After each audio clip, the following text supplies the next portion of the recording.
Hello and welcome. I'm going to teach you about the share command in the file menu. The share command in the file menu. What is the share command used for? Now, if you want to share your document to a group of people, you want to forward it as email, or you want to present it online, or even if you want to post it to a blog, you use this command. To share with people, you click on the share with people. The first step is to save it in your OneDrive location. You will need to create a OneDrive account, but the process of creating a OneDrive account is beyond the scope of this course.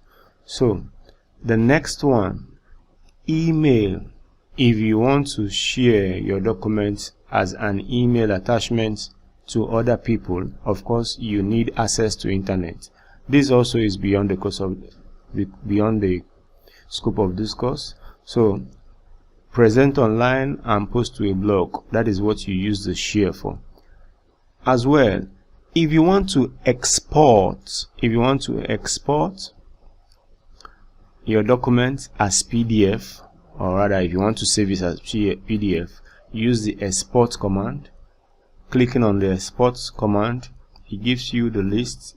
If you want to save it as PDF or XPS document, you click on create PDF SPS documents.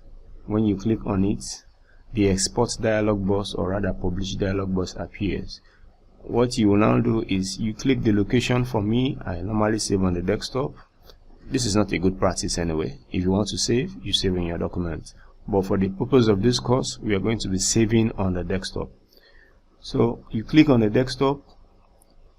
On the file menu, you choose the name of the file. I want to leave it as it is, my manifesto, and you click publish. After a while, depending on the speed of your system, the file is published as PDF, and you see it just opens up automatically. Let me minimize this one as well, minimize. You find it on the desktop. Thank you. Don't forget to click the subscribe button.